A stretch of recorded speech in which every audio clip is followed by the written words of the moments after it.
Hey everyone, and welcome to This Explainer. Today, we're going to completely reframe how you view your money, your possessions, and honestly, your entire future. If you've ever felt like, you're earning a pretty good income, but somehow still feel totally stretched thin, trust me, you are absolutely not alone. Today, we're going to dive into the fascinating, kind of hidden relationship between our stuff and our bank accounts. We're going to prove that true wealth doesn't actually come from a massive salary, it comes from the incredibly powerful, deliberate act of defining what enough is. Okay, let's dive right into this. We've got a great roadmap for today. First, we'll look at the tale of two earners. Second, the hidden cost of our stuff. Third, exactly how to rewire your spending. Fourth, defining enough. And finally, why true wealth is really all about optionality. Starting off with Section 1, the tale of two earners. And look, right off the bat, we need to establish that this actually isn't a story about the size of someone's income. Not at all. It's a story about the invisible drain our possessions have on our financial security. I want you to picture two apartments in the exact same neighborhood. The first one belongs to someone earning $95,000 a year. On paper, they are crushing it, right? But look inside. They've got a 75-inch TV, a $4,000 leather sectional, kitchen gadgets still sitting in their boxes, and a spare bedroom that's basically just acting as a storage unit. When this person checks their bank account, their stomach literally drops. They are just two missed paychecks away from a total financial crisis. Now consider the second apartment. This one belongs to someone earning almost half as much, just $52,000 a year. Their space is much more modest. A reasonably sized TV, a closet full of clothes they actually wear, and a spare room that is, well, an actual bedroom. This person has a full 18 months of expenses saved up and confidently invests 20% of every single paycheck. The person earning nearly half as much has 10 times the financial security. Why? Because they discovered intentional living. Which brings us to Section 2, the hidden cost of stuff. So the crucial point here is that every single thing you own actually costs you money twice. The first cost is the price tag you see at the store. But the second cost, that one is entirely hidden, it's ongoing, and it is quietly stealing your wealth right out from under you. Let's break down this second cost because it's a real eye-opener. First up is storage. Take a treadmill, for example. In an urban area, space costs anywhere from $30 to $50 per square foot annually. So that treadmill is costing you $600 to $1,000 a year in implicit rent just to act as a very expensive coat hanger. Next is maintenance. Think about a boat. It requires winterization, registration, constant repairs. The industry rule of thumb is 10% of the value annually, so a $30,000 boat costs $3,000 a year, even if it never touches the water. Then we have mental energy. Research shows that visual clutter literally increases our cortisol levels. Your stuff is physically stressing you out because it requires your attention to clean, organize, and maintain it. And finally, the big one, opportunity cost. This is massive. A $15,000 home gym setup isn't just $15,000. If that exact same money had gone into index funds, it could have grown to $50,000 over 15 years. You essentially bought a home gym instead of future financial freedom. And that brings us to this absolutely staggering number, $200,000. This is the estimated lifetime waste from simply upgrading perfectly functional items out of pure boredom. Actually, think about it. The average person replaces a perfectly working smartphone every 2 to 3 years just because what? The new model has a slightly better camera? That habit alone costs tens of thousands of dollars over a lifetime. When you apply that same upgrade culture across cars, TVs, furniture, you are destroying hundreds of thousands of dollars of your own wealth, all under the disguise of progress. And this brilliantly illustrates how we should actually be measuring value. We need to calculate the cost per use. At first glance, you might think a $200 jacket is the smarter financial choice. But if you only wear it twice, it essentially costs you $100 per wear. The $400 jacket, on the other hand, if you wear it 200 times, costs just $2 per wear.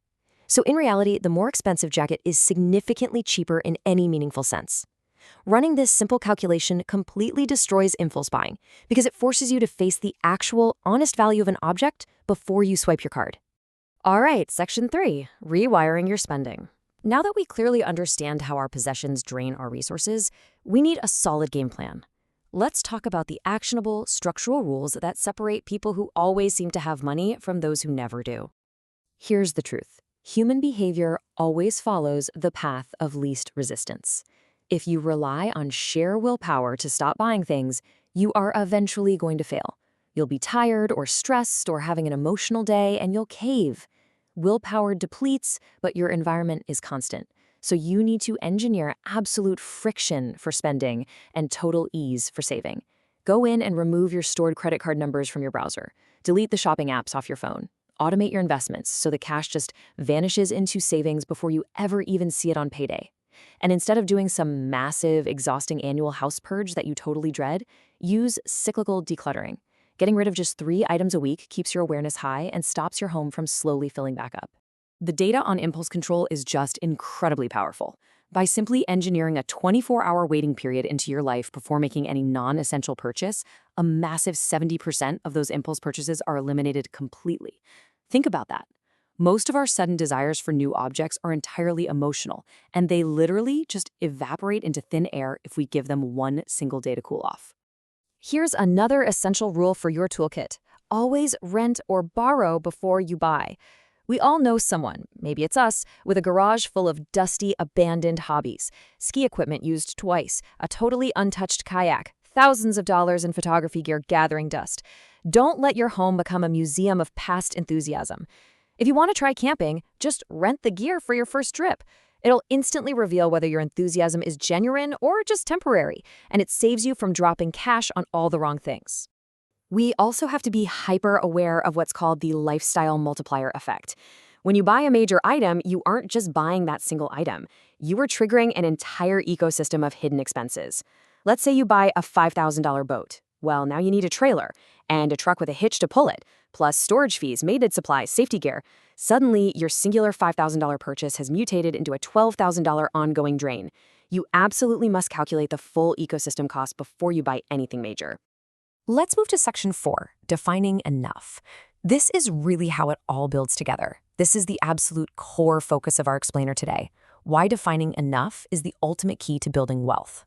Defining enough creates a finish line. Without it, you're running an endless race where lifestyle expansion always outpaces income growth. This right here, this is exactly why so many high earners feel completely broke. Their income goes up, so what do? They upgrade the house, they lease a nicer car, they buy a whole new wardrobe. That shiny new lifestyle just becomes their new normal, which means they need another raise just to feel like they're making progress. It's a financial treadmill they can never step off of simply because they never took the time to define what genuine satisfaction actually looks like. The mechanical secret to building incredible wealth is setting your finish line before you start earning more money. Someone earning $150,000 who constantly redefines enough upward to keep pace with their peers is going to save almost nothing. Conversely, someone earning that exact same $150,000 who previously decided that, hey, a $60,000 lifestyle is perfectly comfortable for me, well, they capture a massive $90,000 gap, and that gap goes directly toward wealth building. That is exactly how you capture margin and buy back your life. Which naturally leads us right into section 5. True wealth is optionality. Let's shift our perspective for a second here. If wealth isn't about the cars you drive or the square foot of your house, what is the money actually for? True wealth is optionality, period. It's not measured by visible markers of success. It is measured entirely by your ability to make free choices about your life. Can you walk away from a toxic job that is destroying your mental health? Can you afford to take 6 months off to care for a sick family member? Can you just pack up and move across the country for love? The money tied up in a luxury car you don't really need is money that cannot buy your freedom when you desperately need it. Optionality requires liquid resources, not just a bunch of physical possessions. And here is the truly beautiful thing about applying these rules. It creates this deeply virtuous bidirectional psychological cycle. Think about it. Step 1, spending less leads to saving more. Step 2, saving more creates a really deep, tangible sense of financial security. Step 3, and honestly, this is the magic part, that security actually cures your emotional need to buy physical stuff. People so often buy things just to temporarily fill an emotional void created by feeling insecure, but when your bank account is robust, you don't need a designer watch to feel successful. Your finances already tell you the story you want to hear. Which leads right into step 4, that reduced desire to spend accelerates your savings rate even further. It's a superpower. Now, what's really interesting about this is just how actionable it is. You can start this roadmap today. This week, go pick 10 items in your home and ask yourself, if this just disappeared, would I actually go out and buy it again? If the answer is no, get rid of it. This month, implement that 24-hour rule on all non-essential purchases. This quarter, set some hard limits on just 3 categories. Maybe it's your clothes or your kitchen gadgets. And finally, this year, I want you to sit down and explicitly write out what enough looks like for your specific life. So as we wrap up, I want to leave you with one deeply provocative question to chew on. Do you want to own your possessions, or are you comfortable with your possessions owning you? Remember that $52,000 earner from the very beginning of our explainer? Their profound peace and absolute confidence?